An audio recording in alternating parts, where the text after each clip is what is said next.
Welcome to another episode of the Irregular show.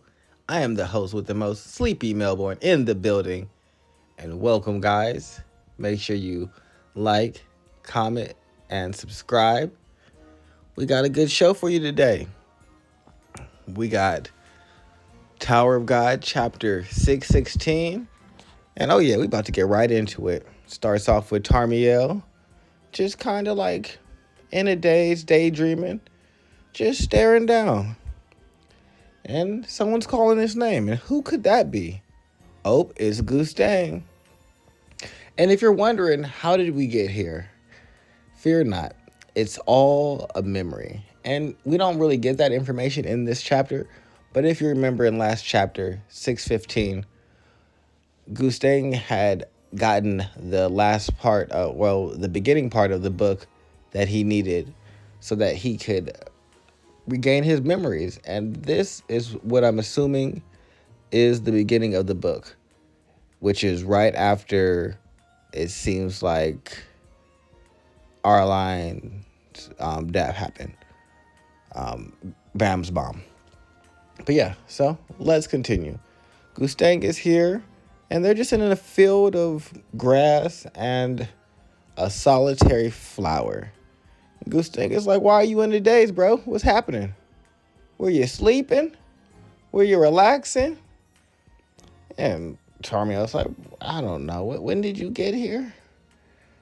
I've just been, doing my thing by myself. Just like normal. But I found this flower and I like it. What kind of flower is that? It's not like you to have a flower, but it's amazing. What? Yeah, I've never planted anything before. It's my first time. I planted it and it grew. And I'm going to make a garden out of this area when I return. You'll see. Traumerei eventually destroys the flower. And how does that happen? A whim. And now that he is fully awake, him and Gustang engage in a conversation about when they climbed the tower, how it felt to be together, and how they hated to be away from one another. But after the incident, how all of them could hardly stand to be in each other's presence.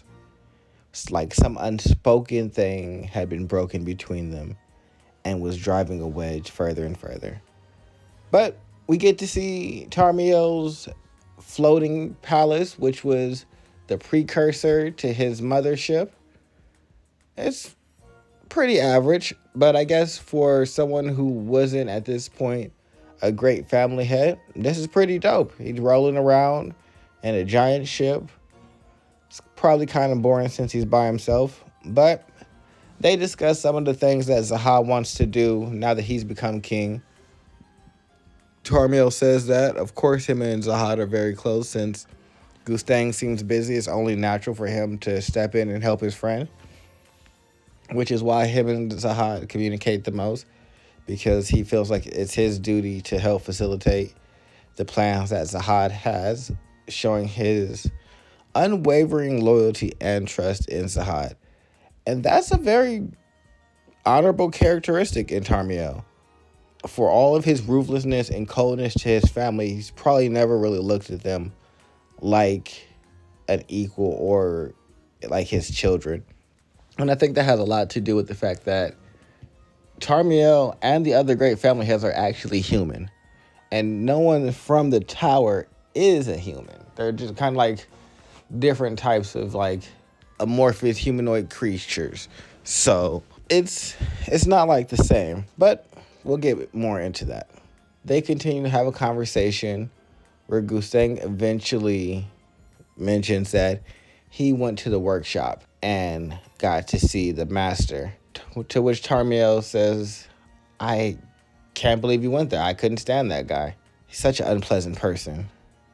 But Gustang says that he asked him for a present, something that he couldn't give Traumerei back when he originally asked for it.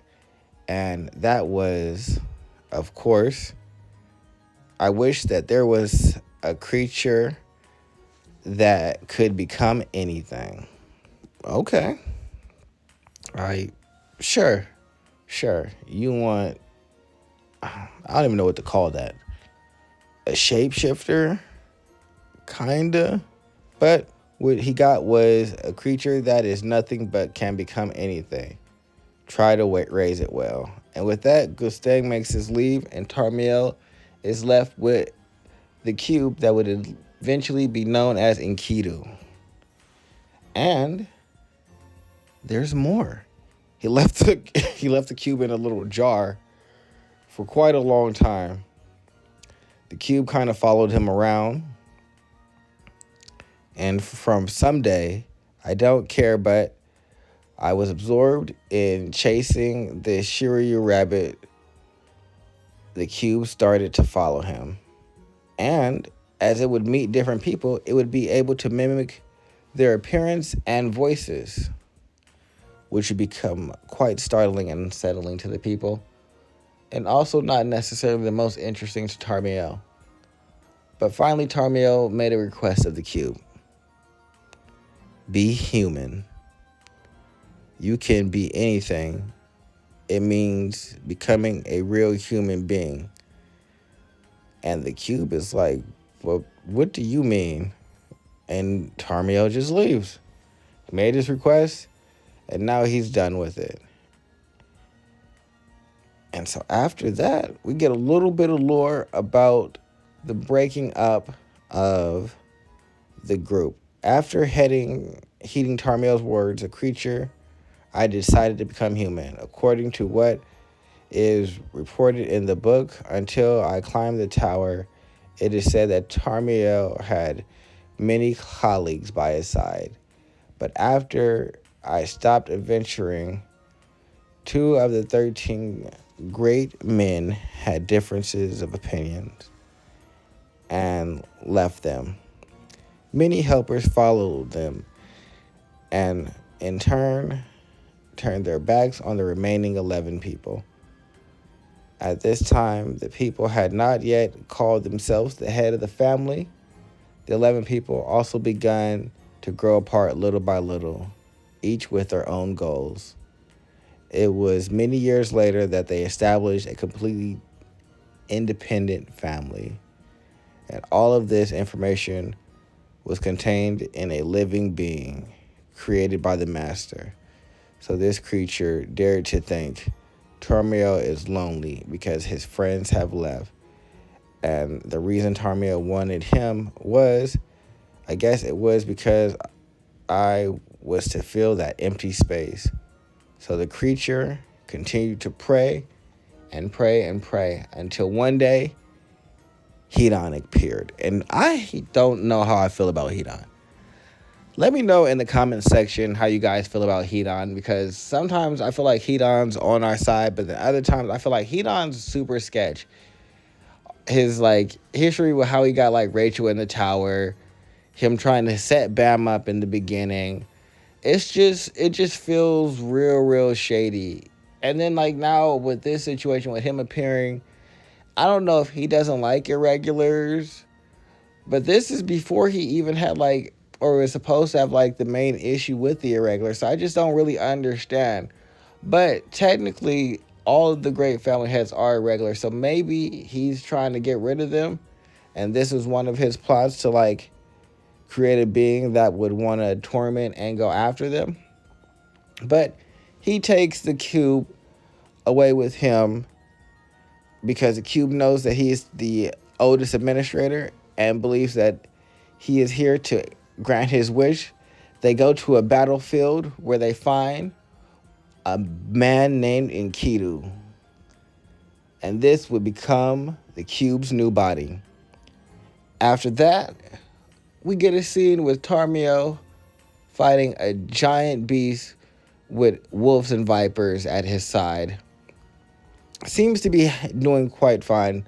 Doesn't look to be panicked, but out of the sky comes Enkidu, crashing down with a blade into the back of the giant's neck, ending the battle decisively, and introducing himself to Traumerei. Long time no see. Traumerei, If you draw Traumerei, you can draw it without any additional explanation. The person that approached him, he immediately knew was the cube that he had sent to become human. And with that, he finally smiled. And that was the beginning of a new union of friendship between Enkidu and Traumerei, because we know they started off as friends, and then something happened to send that all spiraling downhill. And now we have no idea what happened there. But I gotta hurry up and get done with this show because it's almost 10 out here on the West Coast, and I told you I would have the show out by 10 p.m. every night, and I'm not no liar. So this has been another banger. This has been Tower of Lore, not Tower of God. We got a lot of lore in here, a lot of mystery to be explored. I'm liking getting this background. But again, make sure you like, share, and comment below. All right, guys, out.